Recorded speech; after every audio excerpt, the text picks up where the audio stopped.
रोहित के कातिलों को अरेस्ट किया जा, जल्दी से जल्दी उन्हें सजा मिले, फांसी सजा मिले। जो हमारा रोहित भाई है, भारत सरकार में, दिल्ली में राज्य सरकार भी भाजपा है, वो दोनों सरकार मिलकर के 1 करोड़ की आर्थिक सहायता दे। प्रशासन सरकार के ही कहने से काम करता है। यहाँ की सरकार दोषी है। हम इस मीडिया भी सरकार के कहने से काम करती है। सब मीडिया बिकी हुई है, सब मीडिया। हम इस केस में सरकार को नंगा करने का काम करेंगे। हम गुजर है, हमारा गर्म खून होता है, क्षत्रिय है हम तो ऐसे मानने वाले नहीं है, लेकिन बुजुर्गों के सम्मान के खातिर चुप बैठ जाते हैं। इस सरकार में कोई इंसाफ मिलने वाला है ही नहीं। इतनी गंदी सरकार है, लोगों को भ्रमित कर दिया हिंदू मुसलमान पे और आज बर्बाद कर दिया इस नाम से। देखो यूपी में तो बाबा योगी आदित्यनाथ बैठे हैं, वो तो तुरंत एक्शन लेते हैं, लेकिन दिल्ली में ये बुलडोजर नीति मुझे नहीं लग रहा कि चलेगी। जगह जगह हमारे गुर्जर समाज के साथ नाइंसाफी हो रही है और आज पूरी प्लानिंग है कि गुर्जर समाज जाके रोहिंग्या मुसलमानों को कत्ल कर दे और इन्हें गिरफ्तार कर ले। वो बीजेपी उस चीज का फायदा उठा रही है।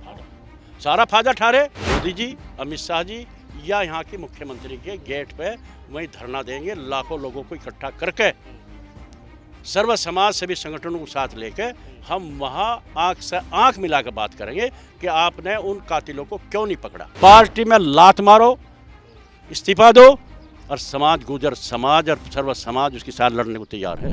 नमस्ते, मैं शुभम और आपने देखना शुरू कर दिया है नेट न्यूज़। आपने अभी ये खबर सुनी होगी थोड़े दिन पहले, जिसमें देखा होगा रोहित गुर्जर की किस तरीके से हत्या हुई। अब उसको लेकर आज एक महापंचायत का आयोजन किया गया। हमारे साथ वीरेंद्र गुर्जर जी मौजूद, से बातचीत करते हैं क्या पंचायत में फैसला लिया गया। वीरेंद्र जी, सबसे पहले मुझे आप एक बार बताइए, मैं आपसे देख रहा था आप फैसले से सहमत नहीं हुए। नहीं, फैसले से तो मैं सहमत था।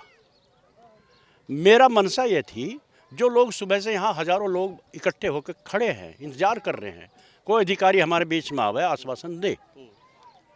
मैं उस फैसले से सहमत नहीं था कि अधिकारी कोने में बैठकर बात करके चले गए और लोग खड़े देखते रहे, भाई ये क्या बात हुई। मैं चाहता था सामने आके बात करें, लेकिन हमारे लोगों ने, कुछ जिम्मेदार लोगों ने तय कर लिया उनसे बात करके, और लोग उनसे सहमत हो गए और 1 तारीख, पहली तारीख तक का टाइम लिया है अधिकारियों ने कि हम सारी मांगें आपकी पूरी करेंगे। हम उनसे सहमत हो गए फिर, और 1 तारीख का टाइम हमने उनको दिया, सबने मान लिया। और 1 तारीख के बाद फिर हमने जो घोषणा की है, फिर हम तय करेंगे कि प्रधानमंत्री मोदी जी, अमित शाह जी या यहाँ की मुख्यमंत्री के गेट पे वहीं धरना देंगे, लाखों लोगों को इकट्ठा करके सर्व समाज सेवी संगठनों को साथ लेके हम वहाँ आंख से आंख मिलाकर बात करेंगे कि आपने उन कातिलों को क्यों नहीं पकड़ा। जो प्रशासन को काम करना चाहिए था, सरकार को काम करना चाहिए था, जो 2 नंबर के यहाँ धंधे कर रहे रोहिंग्या अवैध तरीके से रह के, प्रशासन को करना चाहिए था। वो काम रोहित कर रहा था, उन्हें रोकने का।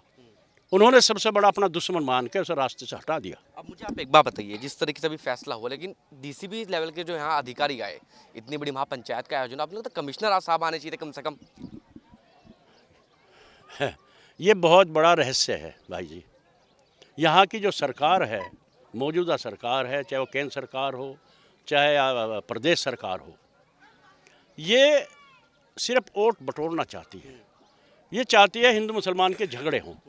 रोहित लड़का की हत्या होगी, अब उसके समाज के लोग इकट्ठे होकर 10-20 यहाँ रोहिंग्या मुसलमानों का कत्ल कर दें और ये हिंदू मुसलमान का विवाद बन जा, और फिर उन्हीं, रोहित तो गया ही, उसके दोषी तो भाग गए, लेकिन रोहित के समाज के लोग वो भी जेल में चले जाओ और तुम्हारी वोट पक्की हो जाए। फिर ये उनकी मनसा है, इसलिए कोई बड़ा अधिकारी नहीं आया। अधिकारी भी नहीं है। एक सवाल मेरा आपसे ये भी है, इतनी बड़ी महापंचायत का आयोजन किया गया, बड़ी मीडिया, नेशनल मीडिया है, वो भी नहीं दिखाई दी यहाँ, या उनके लिए मुद्दा इंपॉर्टेंट नहीं था ये? अगर बड़ी जो मीडिया भी आई है, सिर्फ 1 या 2 न्यूज़ चैनल आए हैं, ज़्यादा बड़ी मीडिया नहीं आई। बड़ी मीडिया भाई साहब आप बछड़े होंगे, नहीं तो सारी मीडिया यहाँ की सरकार ने, मोदी क्या कह रहे, गोदी मीडिया सब खरीद रखे हैं, चाहे अखबार वाले हों। आप तो बेचारे एक समाज के लिए लड़ रहे हैं, आप आए हैं आपका धन्यवाद है। नहीं तो सारे के सारे सरकार ने खरीद रखे हैं।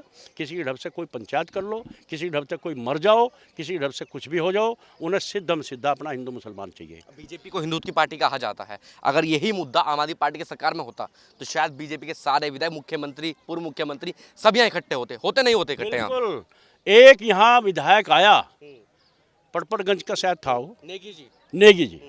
मैं कहा तमाम वीडियो वायरल होती है, वो ठेले हटवाते रहते हैं मुसलमानों के। हाँ, मैं उनके पास गया अध्यक्ष होने के नाते, फिर भी उसके पास जाकर कहा, मैं कहा विधायक जी जैसे आप आए हैं, आप क्या लेकर आए यहाँ, कुछ बताओ लोगों को क्या लेकर आए। मैं तो कुछ लेकर नहीं आया, मैं तो वैसे ही आ गया। मैं कहा यहाँ धार लेना आया तो वैसे ही। भाई क्यों आया तू यहाँ, जब तेरे पास कुछ है नहीं, लोगों को कहने के तेरे पास कुछ नहीं है, वो जब ही चला गया यहाँ से।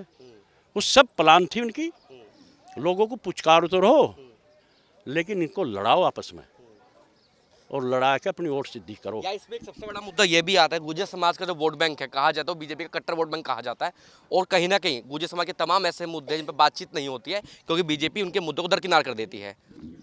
देखिए आज की तारीख में गुर्जर समाज 95% भाजपा को वोट कर रहा है, और राजनीति में हिस्सेदारी भी कम है। हिस्सेदारी तो है ही नहीं। हिस्सेदारी कहाँ है? हमारे ऊपर तो अंग्रेजों ने क्रिमिनल ट्राई एक्ट लगाया था 1871 में, हमें बागी क्रिमिनल घोषित कर दिया था। आज हम उसी श्रेणी में हैं, चाहे हम कितने बड़े पहलवान बनते रहें, उसी श्रेणी में हैं आज भी हम। हमें कहीं हिस्सेदारी नहीं है। और अभी लंढोरा प्रकरण हुआ, वहाँ आपने देख लिया, एक वहाँ की सरकार में रहते हैं प्रणव चैंपियन 1.5 महीना जेल में रह के आया भाई साहब। और उमेश कुमार निर्दलीय विधायक के साथ पार्टी खड़ी होगी, वो बलात्कारी ब्लैकमेलर वो बाहर है और चैंपियन साहब अंदर हैं। ये नाइंसाफ़ी नहीं तो क्या। जगह जगह हमारे गुर्जर समाज के साथ नाइंसाफ़ी हो रही है, और आज पूरी प्लानिंग है कि गुर्जर समाज जाके रोहिंग्या मुसलमानों को कत्ल कर दे और इन्हें गिरफ्तार कर ले। और बीजेपी उस चीज़ का फ़ायदा उठा रही है, सारा फायदा उठा रहे। लेकिन मैं कह रहा हूँ अब हमारे पथिक जनशक्ति पार्टी तैयार हो चुकी है। यहाँ हम हिंदू मुसलमान का झगड़ा होने नहीं देंगे। ये लड़ाई इंसाफ की लड़ी जाएगी, जो कातिल है उन्हें सज़ा मिलेगी, और सबसे बड़ा अगर दोषी है कोई तो यहाँ की सरकार है। प्रशासन सरकार के ही कहने से काम करता है, यहाँ की सरकार दोषी है। हम इस मीडिया भी सरकार के कहने से काम करती है। सब मीडिया बिकी हुई है, सब मीडिया। हम इस केस में सरकार को नंगा करने का काम करेंगे। मांगे क्या क्या है मुझे वो बता दीजिए, आखिरी सवाल मेरा। पहली मांग है रोहित के कातिलों को अरेस्ट किया जा, जल्दी से जल्दी उन्हें सज़ा मिले, फांसी सज़ा मिले, बहुत जुल्म किया उन्होंने। दूसरी मांग है जितने अवैध तरीके से यहाँ रह रहे हैं रोहिंग्या मुसलमान, जो भी रह रहा अवैध तरीके से, बांग्लादेशी हो रोहिंग्या मुसलमान हो, तुरंत बुलडोजर चल कर उसे सफा कर दे। तीसरी मांग है, क्योंकि रोहित ने जो काम सरकार को प्रशासन को करना चाहिए था, जो 2 नंबर के धंधे यहाँ चल रहे थे, सरकार का काम था, लेकिन रोहित ने उन्हें रोकने का काम किया।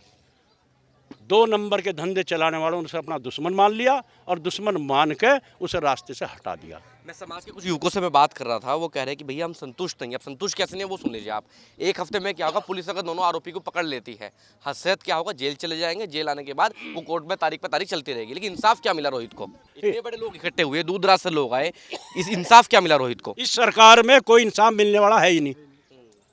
इतनी गंदी सरकार है, लोगों को भ्रमित कर दिया हिंदू मुसलमान पे, और आज बर्बाद कर दिया इस नाम से।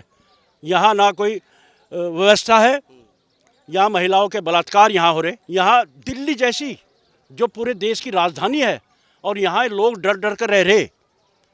रोहिंग्या मुसलमान, 2 नंबर के मुसलमान, बांग्लादेशी यहाँ दिल्ली के अंदर राजधानी दिल्ली की, हम तो सहारनपुर से आए हुए लोग हैं। वहाँ इतना गलत बात नहीं हो रही जो हमारी दिल्ली में हो रही। अगर दिल्ली हमारी इस तरह से भय करेगी तो देश तो खत्म हो गया। जो विधायक है, अभी आपने सुना होगा, तमाम खबरें आपके समाज के ही विधायक हैं, क्या सलूक किया पुलिस ने उनके साथ? वो तो सबने देख लिया। वो चाहते हैं सरकार, और दूसरी बात मैं बताऊँ आपको भाई जी, आप कहोगे फिर दूसरी बात होगी। जो विधायक है नंद किशोर गुर्जर लगे उसके नाम के पीछे है, वो कलश यात्रा लेकर चला भगवान श्री राम की। वो नहीं चाहते कि गुजर जैसा समाज को कलश यात्रा लेकर चले। वो तो काम एक ही आदमी को दे रखा है उन्होंने, एक ही समाज को दे रखा। कोई दलित हो, कोई ओबीसी का हो, SC ST का हो, आदिवासी हो, उसका क्या मतलब है कलश लेकर चले? इसलिए उसकी पिटाई कर दी। लेकिन समाज के तो विधायक हैं, उनके लिए भी तो आवाज उठाइए अब आप। हाँ, हम तो कहा उसको इस्तीफा देकर लात मार पार्टी को, लात मार पार्टी को अपना वो देकर, और हम देखते हैं फिर उसको। अरे हम जब भी तो लड़े जी। एक बात बताओ, जब उसके साथ अन्याय होगा, गलत हो गया, अगर मैं आपके साथ गलत करूं और तुम फिर भी मेरे धोरे मेल कर रहे हो, तो दूसरे आपके साथ कैसे लगेंगे? पार्टी में भी रहना चाहो, समाज लड़े भी, क्यों लड़ेगा समाज? पार्टी में लात मारो, इस्तीफा दो, और समाज, गुजर समाज और सर्व समाज उसके साथ लड़ने को तैयार है। बाबा पंचायत तो हुई है, लेकिन निर्णय क्या निकल के आया है? देखो, निर्णय ये निकल के आया है कि अभी हमें 1 हफ्ते का आश्वासन दिया गया है। 1 तारीख तक का हमें आश्वासन दिया है। प्रशासन ने कहा है कि हमें 1 तारीख तक का समय दे दो, 1 तारीख के बाद जो आप कहोगे वो होगा। तो हमें 1 तारीख तक का समय दिया गया। हमारे बुजुर्ग थे जो पंचायत में थे, उन्होंने सब ने कहा है कि ठीक है, इन्हें 1 हफ्ते का समय और दे दो। तो इस कारण हम लोग अभी पंचायत समाप्त कर रहे हैं। लेकिन समाज के जो बहुत सारे युवा हैं जो डिसएग्री हैं इस बात से। जी देखो, युवाओं को तो आपको पता है, हम गुजर है, हमारा गर्म खून होता है, क्षत्रिय है हम, तो हम तो ऐसे मानने वाले नहीं है, लेकिन बुजुर्गों के सम्मान के खातिर चुप बैठ जाते हैं।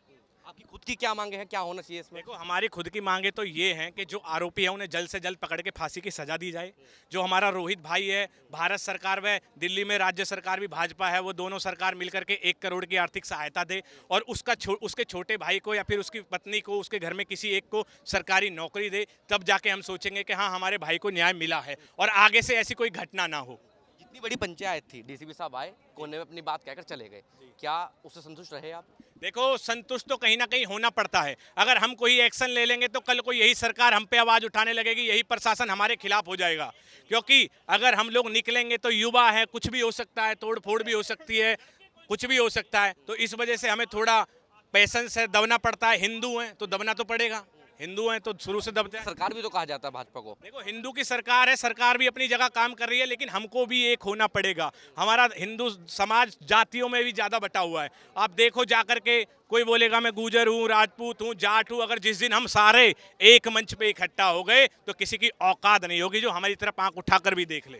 तो बुलडोजर की भी मांग करेगा। यूपी में ये हादसा हो जाता तो शायद बुलडोजर चल जाता, नहीं चल जाता। देखो, यूपी में तो बाबा योगी आदित्यनाथ बैठे हैं, वो तो तुरंत एक्शन लेते हैं, लेकिन दिल्ली में ये बुलडोजर नीति मुझे नहीं लग रहा कि चलेगी। यूपी के अंदर होता तो शायद अब तक बुलडोजर चल चुका होता और आरोपी जेल के अंदर होते। तो स्टेट और केंद्र में भी सरकार सेम है, तो बुलडोजर में क्या समस्या है अभी? देखो, वो सरकार की अपनी नीति है, सरकार क्या करना चाहती है, कैसे फैसले लेगी। हर सरकार अपनी अलग अलग नीति बनाती है, तो सरकार के हाथ में उन्हें क्या करना है क्या नहीं करना। हम तो सिर्फ न्याय मांग सकते, लड़ सकते अपने भाइयों के लिए, और लड़ते आ रहे हैं शुरू से। और दिल्ली के अंदर ये 34वीं घटना है, कोई पहली घटना तो है नहीं।